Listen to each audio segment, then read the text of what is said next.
시작. 내 눈을 열어서 주의 율법에서 놀라운 것을 보게 하소서. 아멘. 우리는 지난 2시간을 통하여서 신자의 삶에 있어서 결정적으로 중요한 이 성경 읽기와 또 설교 듣기에 대하여서 함께 살펴보았습니다. 첫 시간에는 이 성경 읽기와 설교 듣기가 얼마나 중요한가,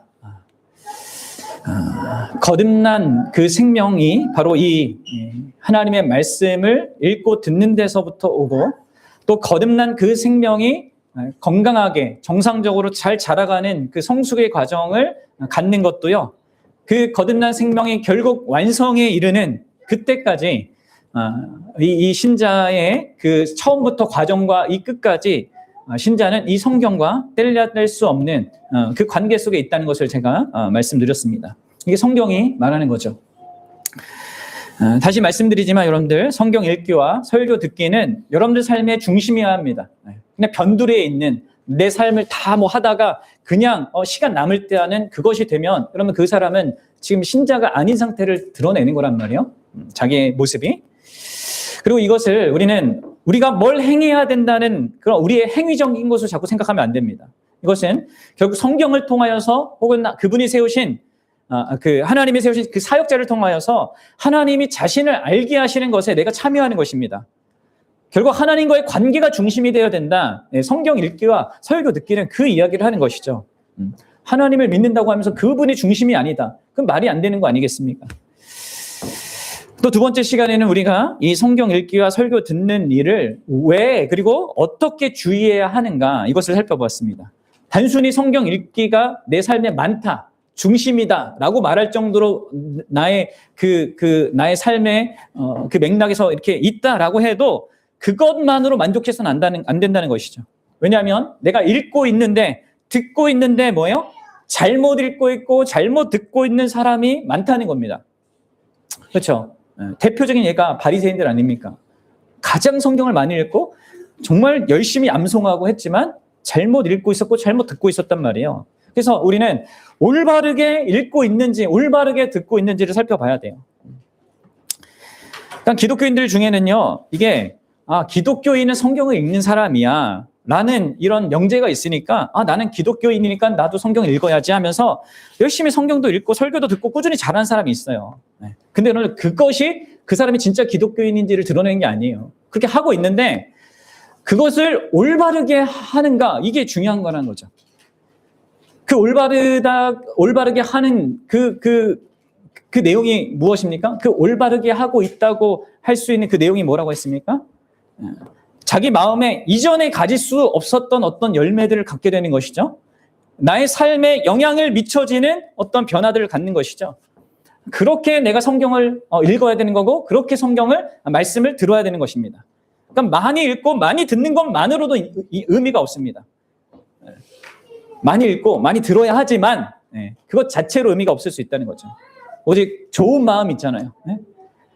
이 나쁜 마음, 단단하고 뿌리가 얕고 나뉜 마음으로가 아니라 진짜 수용하고자 하고, 이 말씀을 뺏길까 경계하면서 그 말씀이 내 마음에 깊이 뿌리를 내리기를 원하고, 오직 한 가지 마음으로 정말 하나님을 만나고자 하고 그분을께 더 가까이 가고자 하고 그분을 사랑하는 그 한 가지 마음으로 우리는 성경을 읽고 설교를 들어야 합니다. 사랑하는 여러분, 어떻습니까? 한 주간 여러분들은 어떤 마음으로 어떻게 성경을 읽고 또 어떻게 설교를 들었습니까? 사랑하는 여러분, 우리 모두는 우리 특별히 거듭난 하나님의 자녀들은요, 언젠가 하나님 앞에 서게 될 것입니다. 그 날이요, 여러분들 먼 미래가 아니에요. 누구에게는 조금 더 멀게 느껴질지 모르겠지만, 이게 모두 각자가, 우리가 그런 얘기 하잖아요. 올 때는 우리가 순서 있게 오지만 갈 때는 하나님께서 또 그 순서 상관없이 또 우리 데려가신단 말이에요. 내일일 수도 있고 수십 년 뒤일 수도 있어요. 그런데 분명한 것은요, 우리가 그분 앞에 서는 날까지 우리가 이 인생길을 걸어가야 되는데, 여러분들 제가 비유로 들겠습니다. 우리라는 우리 자신의 인생과 우리의 삶을 기차라고 한다면요, 우리라는 이 기차가 하나님 앞에 서는 그날까지 궤도 이탈 없이 달릴 수 있게 해주는 이 평행 레일이 필요하단 말이에요. 그게 뭡니까? 바로 하나가 이 말씀 묵상하는 거란 말이에요. 말씀을 읽고 설교를 듣는 거예요. 그리고 이제 오늘 제가 여러분들과 나누고 싶은 또 하나의 레일이 있는데 그것은 바로 하나님 앞에서 기도하는 겁니다. 하나님의 도움을 구하는 이 기도로 이 두 가지 레일로 우리는 살아가는 거란 말이에요. 그래야지만 이탈하지 않고 하나님 앞에 서게 됩니다. 오늘 저는 이제 이 성경 읽기와 설교 듣기와 함께 반드시 쌍으로 가야 하는 이 기도에 대해서 여러분들과 함께 나누고 싶습니다. 오늘 함께 읽었던 본문의 말씀 우리 다시 한번 읽어보도록 하겠습니다. 시편 119편 18절입니다. 시작. 내 눈을 열어서 주의 율법에서 놀라운 것을 보게 하소서. 아멘. 이 말씀에서 우리는요, 이 세 가지의 중요한 사실을 발견하게 됩니다. 이게 이제 존 파이퍼 목사님이 하신 그런 설교에서 그분이 이렇게 세 가지를 이렇게 언급해 주셨는데요. 제가 그 논지를 따라서 같이 여러분들과 말씀을 나누고 싶어요. 먼저는, 첫 번째는 뭐냐면, 이 주의 율법, 곧 성경에는 뭐가 있다는 것입니까? 놀라운 것이 있다는 거예요. 그리고 두 번째는요, 이 놀라운 것은요, 하나님의 신적인 도움 없이는 볼 수 없다는 것입니다. 놀라운 것이 있지만 이게 하나님의 도움 없이는요 결코 누구도 볼 수 없다라는 사실이 내포되어 있습니다. 그리고 세 번째로는 자연적이고 논리적인 이 결과로 뭡니까? 우리는 이 성경을 읽을 때 하나님 말씀을 들을 때 뭐예요? 하나님의 그 신적인 도움을 구해야 된다는 거예요. 이 시인처럼. 이 사실을 하나씩 좀 펼쳐서 생각해 봅시다. 여러분들 하나님 말씀에는요 놀라운 것이 있습니다. 여러분 아십니까? 여러분들이 성경을 읽고 설교를 들을 때마다 여러분들은 그 놀라운 것을 보고자 해야 된단 말이에요. 어떻습니까? 그것을 보는 자입니까? 보고 있습니까? 발견하고 있습니까? 여러분들 여기서 놀라운 것이란 게 무엇일까요? 기본적으로 이 단어는요 놀랍다, 경이롭다, 이해할 수 없는 어떤 것의 그런 의미를 담고 있습니다. 이것은 단순히 신기하다는 그 수준을 넘어서서 정말 신비로운 것, 초자연적인 것, 어떤 것, 신성한 어떤 것을 의미하는 그 놀라운 것입니다. 그러니까 우리 인간의 이해를 초월하고 우리의 마음의 경탄을 불러일으키는 뭔가 비범한, 경이로운 이런 것을 이 놀라운 것이라고 표현할 수 있는 것입니다. 이게 뭘까요? 구약 성경에서 이 단어는 주로 뭐를 가리킬 때 사용하냐면요. 바로 하나님의 행동들, 그리고 하나님의 속성들을 묘사할 때 사용되는 단어들이에요. 그렇죠? 우리가 놀라울 때 우리가 감각하는 것은 보통 이 세상에 어떤 거잖아요. 그냥 놀라운 일이 발견하고 아름다운 그 자연을 보고 뭐 그랜드 캐년 뭐 이런 거 보면 우리가 감탄하고 막 경이롭다 생각하잖아요. 그것의 근원이신 하나님 그 자신인 거예요, 지금. 네? 그분에 대한 이 놀라움을 이 용어로 표현하는 겁니다. 그분이 하시는 일들이 얼마나 놀라운가. 그렇죠? 뭐요? 그분의 창조, 그분의 놀라운 섭리, 그분이 행하시는 구원, 그분이 행하시는 그 심판, 이런 하나님의 이 행위들을 말한단 말이에요. 더불어서 그 모든 하나님의 이 위대한 행위들은 바로 하나님의 어떠하심, 곧 그분의 성품에서부터 흘러나오죠. 결국 근원적으로 그 하나님의 자비하심, 선하심, 은혜, 사랑, 인자하심, 진실하심, 신실하심, 그 하나님의 성품의 어떠하심으로부터 이런 놀라운 위대한 일들이 나타나는데 그 전능과 전지와 이 불변과 이런 모든 그분의 어떠하심으로부터 나오는데 이런 것을 우리가 감각할 때 이것을 놀라운 것이라고 말하는 것입니다. 그래서 여러분들 이 놀라운 것은 너무나 놀라워서 그것을 보게 될 때 진정한 의미에서 그것을 보게 될 때 우리를 크게 변화시키는 또 깊이 변화시키는 어떤 것을 의미하는 것입니다. 그렇습니다. 여러분들 말씀 안에 있는 이 놀라운 것을 볼 때 우리는 그것으로 인하여서 변화가 됩니다. 거룩해집니다. 사랑하는 사람이 됩니다. 하나님의 영광을 위해서 사는 사람이 됩니다. 여러분 아셔야 됩니다. 우리가 하나님의 백성으로 살아가는 삶, 우리가 변화되어서 이전 이 세상 사람들과 같지 않은 정말 참된 그리스도를 사는 이 삶의 결정적인 그 원인과 자원이 여기 있는 거예요. 이 하나님의 말씀에서 놀라운 것을 봐야 한다는 것이죠. 시편 119장 11편에 이렇게 시인이 고백합니다. 한번 같이 읽어봅시다. 시작. 내가 주께 범죄하지 아니하려 주의 말씀을 내 마음에 두었나이다. 여러분 생각해 보십시오. 우리가 어떻게 우리 삶에서 죄를 피하고 또 죄를 이길 수 있을까요? 그런데 이 세상에 아무리 힘이 강력하고 뭐 근육질이고 아니면 권력이 많은 사람도요, 자기 죄에 이길 수 없습니다. 죄 짓는 거요, 이길 수 없어요. 나는 안 해. 이전 대통령 뭐 이렇게 대통령이 된다고 이전 대통령이 저렇게 했으니까 나는 안 해. 이게 인간의 힘으로 할 수 없는 겁니다. 근데 어떻게 우리가 죄를 이길 수 있습니까? 하나님 말씀에서 놀라운 것을 볼 때란 말이에요.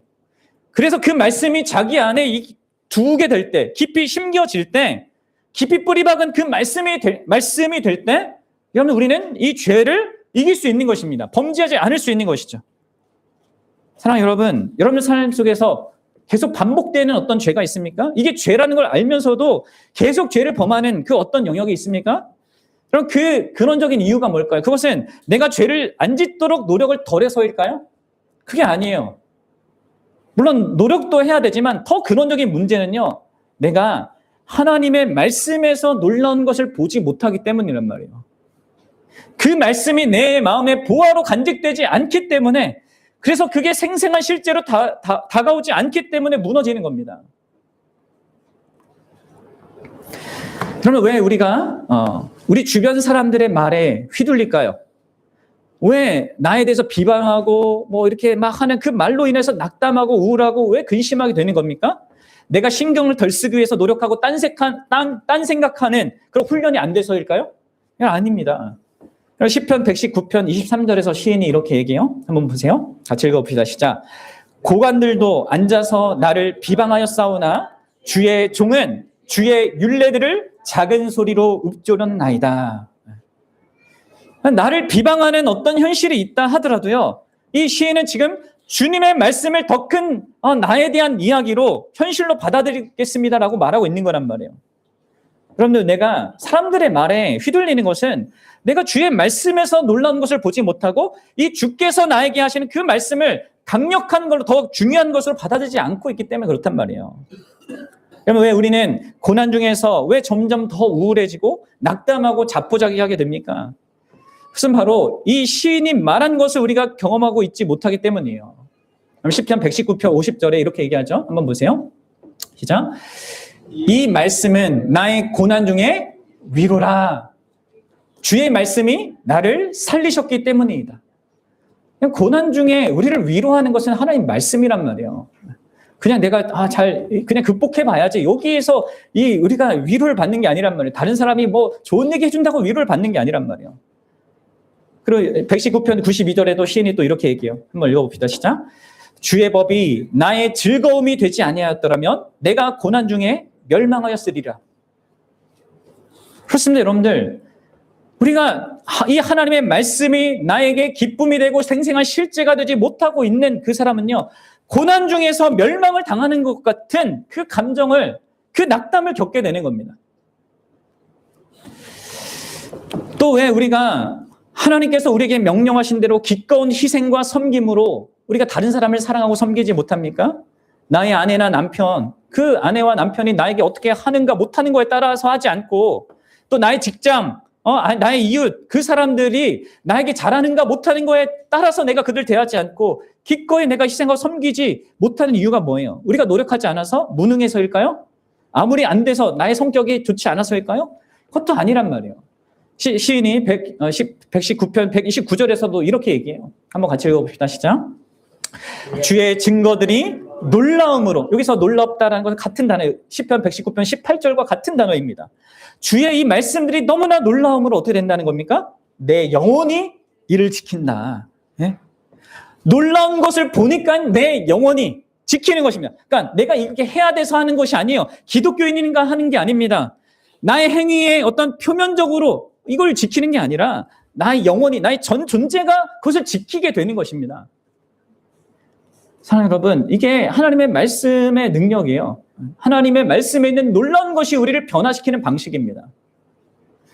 기독교인은 막 열심히 기독교적인 행위들을 해서 기독교인이 되는 게 아니란 말이에요. 그렇게 해서 성숙해지는 게 아니란 말이에요. 놀라운 것을 봐야 돼요. 사랑하는 여러분, 여러분들이 거룩해지기 원합니까? 내가 거룩하니 너희도 거룩하라 하신 그 하나님의 말씀, 그 하나님의 뜻하심을 진정 따르고자 하십니까? 죄를 이기고 정말 급진적으로 사랑하는 삶, 그리스도께서 나를, 나 같은 원수를 사랑하신 그 사랑을 나도 내 주변에 있는 사람들에게 베풀고 사랑하며 나아가는 그 삶을 내가 진짜 원한다면요, 그것은 그렇게 우리를 놀랍게 변화시킬 그 자원을 갖고 있는 이 성경에서, 또 여러분들이 듣는 이 설교에서 놀라운 것을 보셔야 하는 것입니다. 사랑하는 여러분, 삶이 너무 바쁘고 또 자녀를 키우느라 너무 힘든 그런 분들 잘 들으셔야 합니다. 우리를 변화시킬 이 놀라운 것을 담고 있는 이 성경을 우리는 가장 가까이 해야 되는 거예요. 말씀에 있는 이 하나님의 이 놀라운 것들을 발견하고 깊이 암송하고 또 묵상하고 하나님의 명령과 경고를 소중히 여기는 것을 힘써서 해야 합니다. 여러분, 이것은 사실 쉬운 게 아니에요. 이제 이후에 살피겠지만 쉬운 게 아니에요. 우리의 삶도 뭐 바쁘기도 하지만 여러 가지 문제들이 있단 말이에요. 근데 여러분들 아십니까? 이 세상에서 가치 있고 정말 의미 있는 그 일 가운데 쉬운 것은 단 하나도 없어요. 운동도 그렇잖아요. 건강 지키는 것도 그렇잖아요. 네?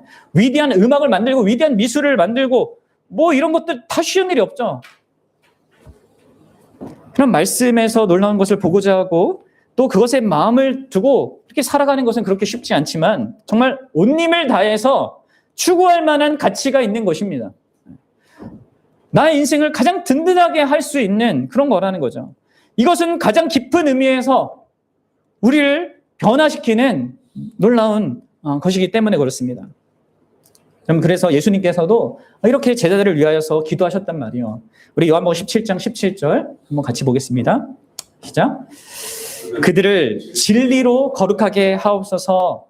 아버지의 말씀은 진리이니이다. 아멘. 예수님은 아시는 거죠.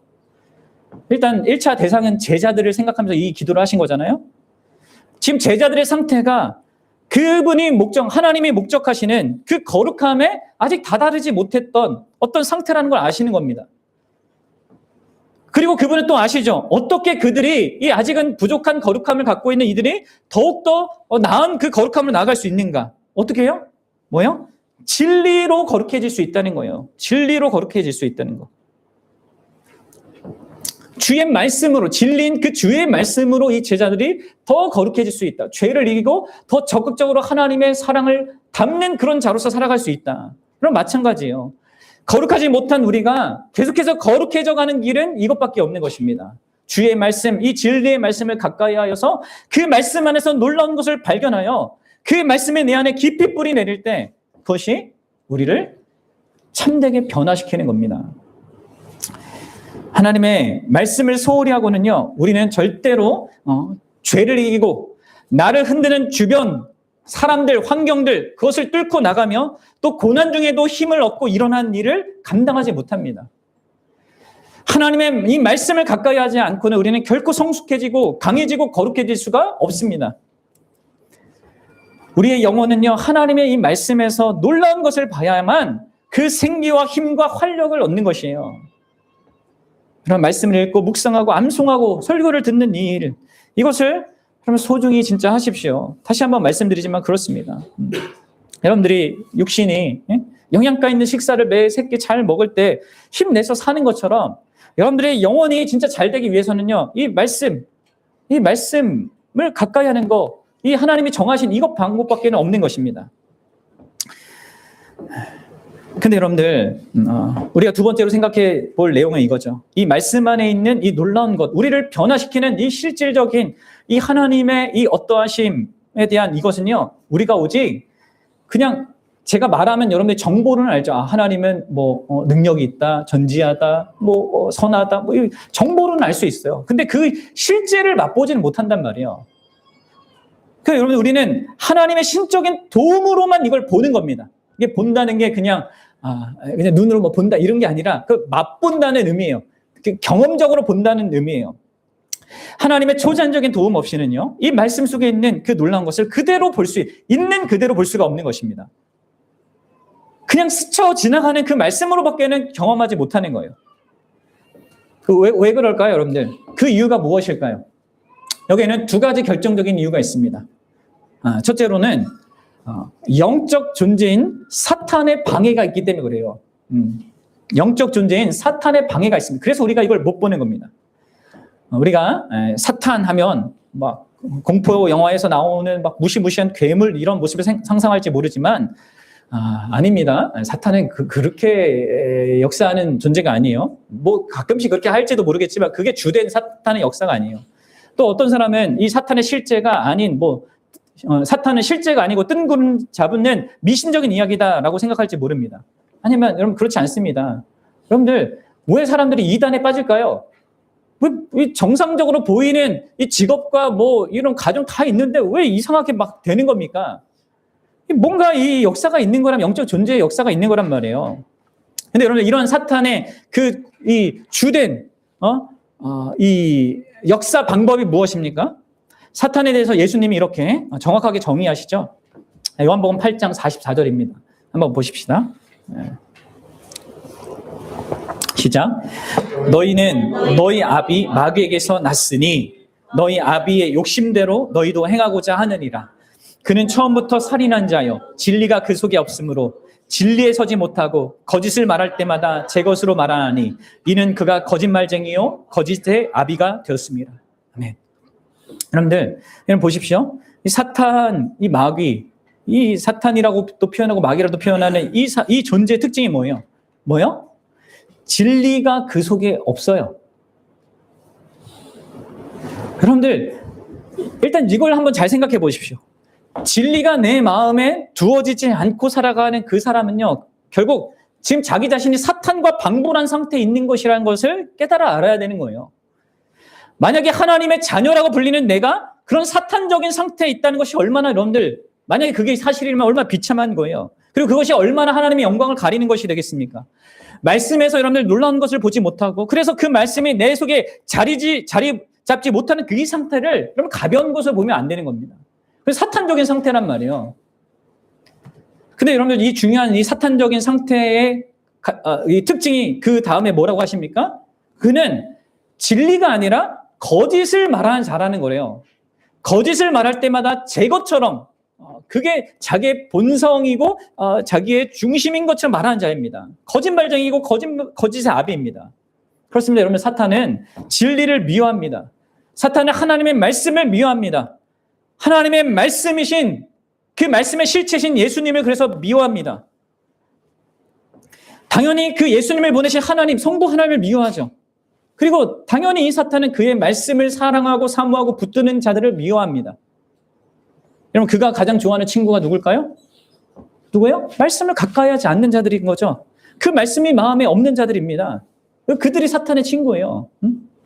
여러분 한번 자기 자신에게 물어보세요. 여러분들은 하나님의 말씀을 사랑한 예수님의 친구입니까? 아니면 이 진리를 마음에 두지 않고 살아가는 거짓을 사랑하는 그 마귀의 친구입니까?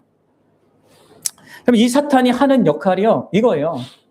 자신이 그렇고요. 모든 사람들이 이 어둠 속에서 이 거짓 아래서 이 진리를 마음에 품지 못하고 살아가게 만들고자 하는 것이 사탄의 역사의 가장 결정적인 일이란 말이에요. 고린도후서 4장 3절 4절에서 사도 바울은 이런 사탄의 역사를 이렇게 또 표현합니다. 같이 읽어보겠습니다. 시작. 만일 우리의 복음이 가리었으면 망하는 자들에게 가리어진 것이나 그 중에 이 세상의 신이, 이제 사탄을 얘기하는 거죠. 이 세상의 신이 믿지 않는 자들의 마음을 혼미하게 하여, 이게 혼미하다는 것은 눈을 가렸다는 것입니다. 보지 못하도록 눈을 가렸다는 거예요. 뭐요? 그렇게 하여서 뭐요? 그리스도의 영광의 복음의 광채, 이것이 놀라운 것입니다. 구약 성경에서 말한 놀라운 것, 하나님의 그 놀라운 것은 그리스도 예수를 통해서 밝히 드러나는데 그 그리스도의 영광의 복음의 광채가 비치지 못하도록 방해하는 존재가 누구예요? 사단이라는 거예요. 근데 이 사단이 여러분들 어떤 구체적인 방법을 취하는지 아십니까?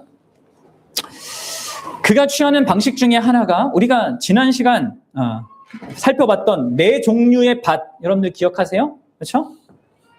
그 밭에서 첫 번째 밭이 있죠. 길가밭. 마음을 단단하게 만드는 그 준비 단계를 형성하게 하죠. 우리를 유혹해서 우리의 생각과 관심이 계속 다른 곳에 있게 하는 거예요. 이 세상 것에, 내가 소망하는 어떤 것에 계속 내 마음밭이 그런 것만 생각이 왔다 갔다 하면서 내 마음이 그렇게 단단해지게 하고, 그게 단단해지면 어떻게 됩니까? 말씀을 들어도 뭐예요? 그 말씀이 내 마음에 들어가지 않아서 그냥 바로 새처럼 와가지고 가져가 버리는 거죠. 뿐만 아니라 이 사탄은 우리가 두 번째와 세 번째 이 밭에서 보듯이 이 말씀을 빼앗는 일에 실패할 때도 그는 포기하지 않아요. 끈질기게 우리가 말씀을 깊이 영위하지 못하도록 역사합니다. 집요하게 역사합니다. 말씀을 빼앗는 걸 못한다면 사탄은 이 뿌려진 말씀을 아주 가볍고 쉽게 대하도록 하는 거죠. 말씀을 간직하고 있긴 하지만 그 말씀 안에 있는 놀라운 것, 그 놀라운 것의 일부나 혹은 유사한 것을 보고 그것으로 만족하게 만들어요. 여러분 아십니까? 그 있잖아요. 자갈밭에, 바위밭에 있는 자기가 뭔가 반응이 있는 것, 정서적으로 뭔가 반응이 있는 것, 그걸로 괜찮다고 생각하게 만드는 거예요. 가시밭에 세상 것도 사랑하면서 하나님도 사랑하는 게 가능하다고 만드는 겁니다. 근데 더 결정적으로요, 이 사탄은 결국 이 말씀을 왜곡해서 붙들게 합니다. 이게 이제 가장 심각한 이 사탄의 이 작업 중에 하나예요. 말씀을 간직하게 하는데 왜곡해서 간직하는 거예요. 그러면 에덴 동산에서 사탄이 아담과 하와에게 했던 것이 바로 그겁니다. 하나님의 말씀을 왜곡해서 범죄하도록 했단 말이에요. 또 이것은 예수님께서 광야에서 40일 동안 금식기도 하고 시험 당할 때도 사탄이 했던 수법입니다. 어떻게 해요? 예수님에게 그 두 번째 시험 때 뭐래요? 시편을 인용하죠. 여기서 높은 곳에 떨어질 때 하나님이 보호해 주실 거다라는 그 시편의 말씀이 있는데 그거 믿고 한번 떨어져 봐라 하면서 말씀을 이용하라고 왜곡해서 믿고 그걸 추구하라고 이렇게 이용한단 말이에요. 이렇게 사용한단 말이에요. 그러면 예수님 당시 때 이 사탄의 이러한 왜곡하는 방식에 넘어가서 이 왜곡된 말씀을 붙들고 거기에 매여서 살아갔던 그 무리들이 있었죠. 그게 누구예요? 바로 바리새인들과 종교 지도자들이었단 말이에요. 심지어 예수님은 그들을 향하여서 아까 우리가 읽었던 그 말씀처럼 너희 아비는 마귀다 이렇게 말씀하실 정도였습니다.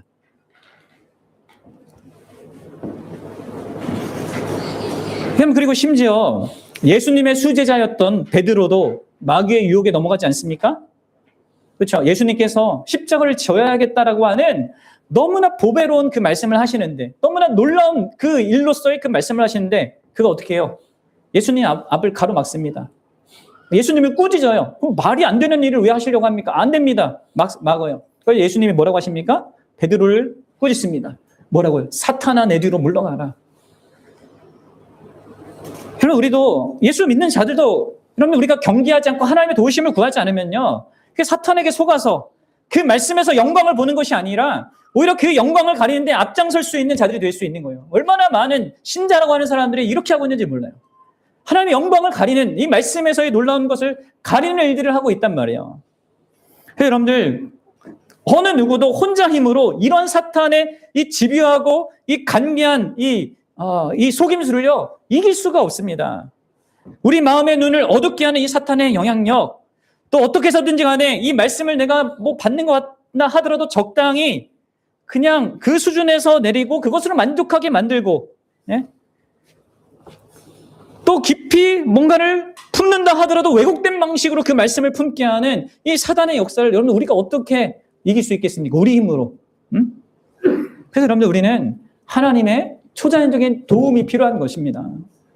기도해야 되는 거예요. 그래서 여러분들 여기서 두 번째 더 큰 문제가 있습니다. 사실 사탄의 이 역사보다 더 큰, 그리고 더 근원적인 문제죠. 그건 바로 우리 자신이 문제입니다. 우리 자신이. 바로 우리 자신의 자연적인 상태, 곧 죄된 상태가 더 근원적인 문제입니다. 사실 사탄이 이렇게 우리 마음에 어떤 영향을 미칠 수 있는 것은 바로 우리 자신에게 있는 우리 자신의 문제 때문에 그렇다는 거죠. 그러니까 우리는 단순한 피해자가 아니에요. 우리 에베소서 2장 2절과 3절을 함께 보겠는데요. 한번 보세요. 같이 읽어봅시다. 시작. 그때 너희는 그 가운데서 행하여 이 세상의 풍조를 따르고 공중의 권세 잡은 자, 사탄입니다. 그 자를 따랐으니 곧 지금 불순종의 아들들 가운데서 역사하는 영이라.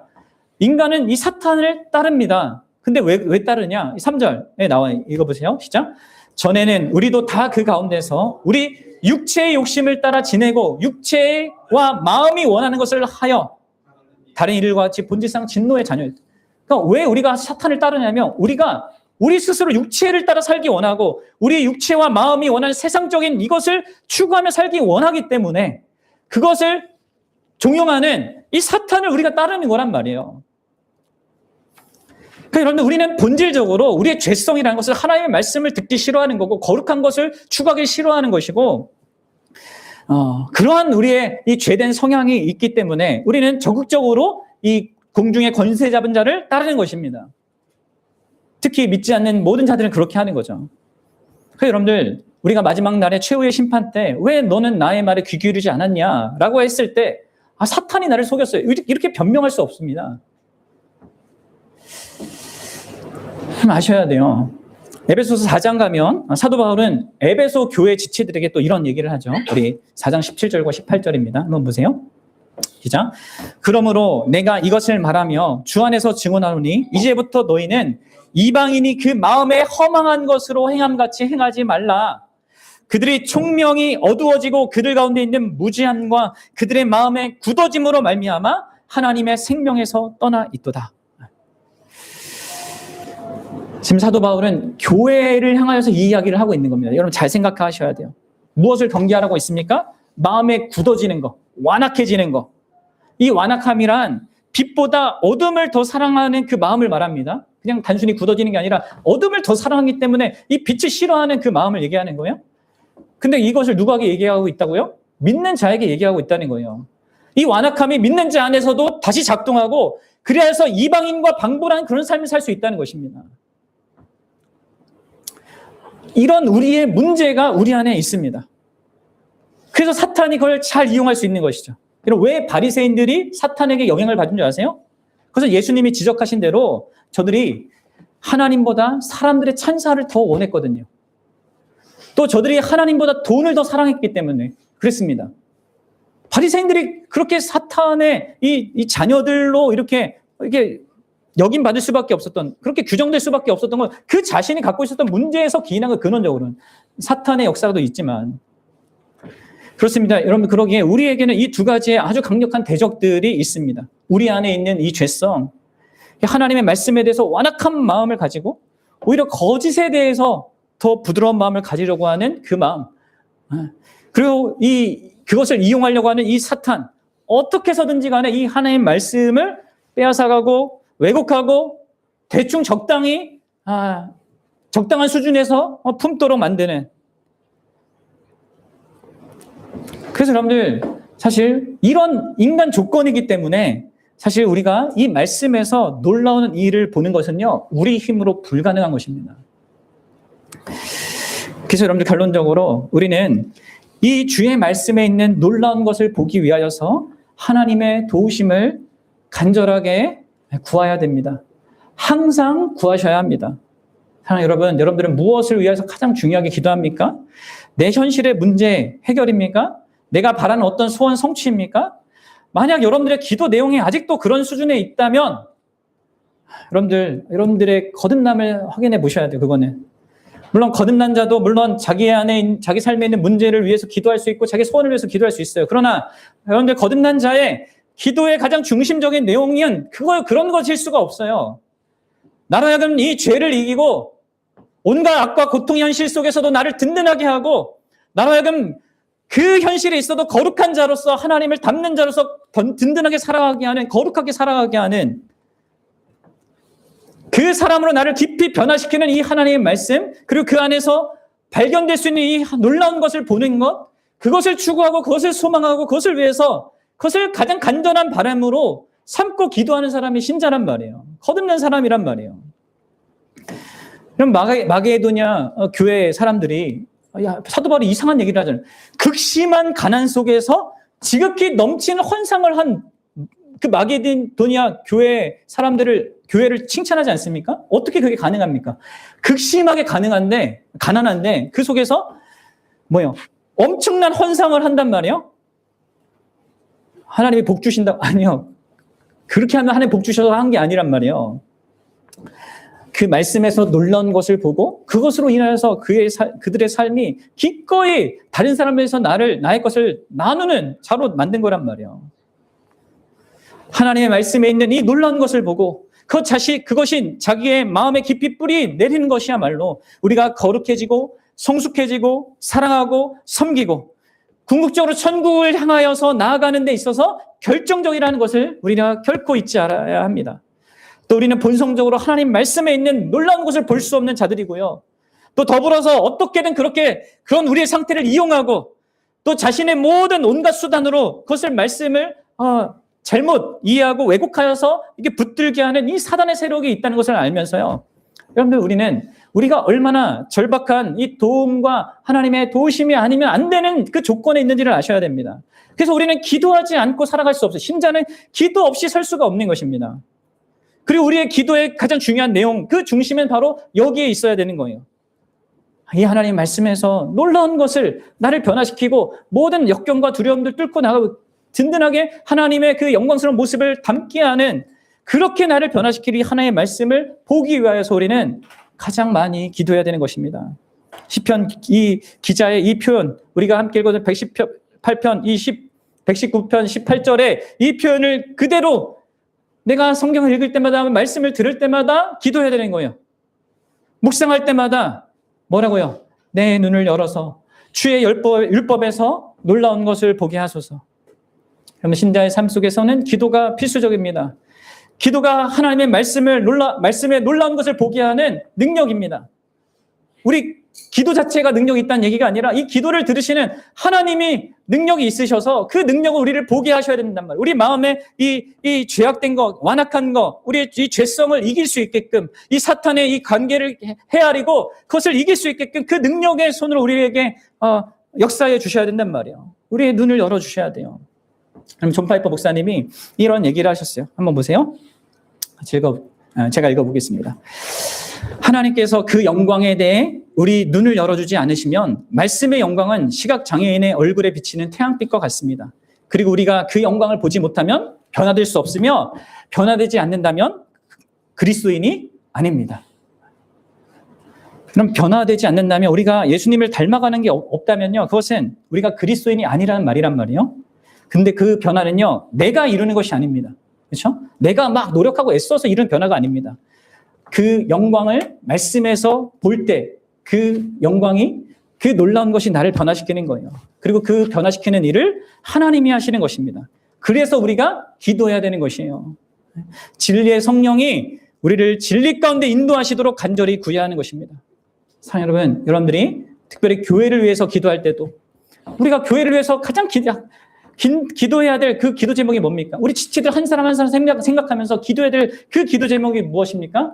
우리의 자녀들을 위해서 기도할 때도 우리의 가장 간절한 기도 제목이 무엇입니까? 바로 이것이어야 합니다. 사도 바울이 에베소 교회를 위해서 어떻게 기도하는지 보십시오. 에베소서 1장 16절부터 19절인데 함께 읽어봅시다. 시작. 내가 기도할 때 기억하며 너희로 말미암아 감사하기를 그치지 아니하고 우리 주 예수 그리스도의 하나님 영광의 아버지께서 지혜와 계시의 영을 너희에게 주사 하나님을 알게 하시고 이미 하나님을 알고 있는데 또 알게 해달라고 기도하고 있습니다. 뭐요? 너희 마음의 눈을 밝히사 그의 부르심의 소망이 무엇이며 성도 안에서 그 기업의 영광의 풍성함이 무엇이며 그 힘의 위력으로 역사하심을 따라 믿는 우리에게 베푸신 능력의 지극히 크심을 어떠한 것을 너희로 알게 하시기를 구하노라. 그럼 지금 기도하고 있는 이 대상들은 이미 신자들이란 말이에요.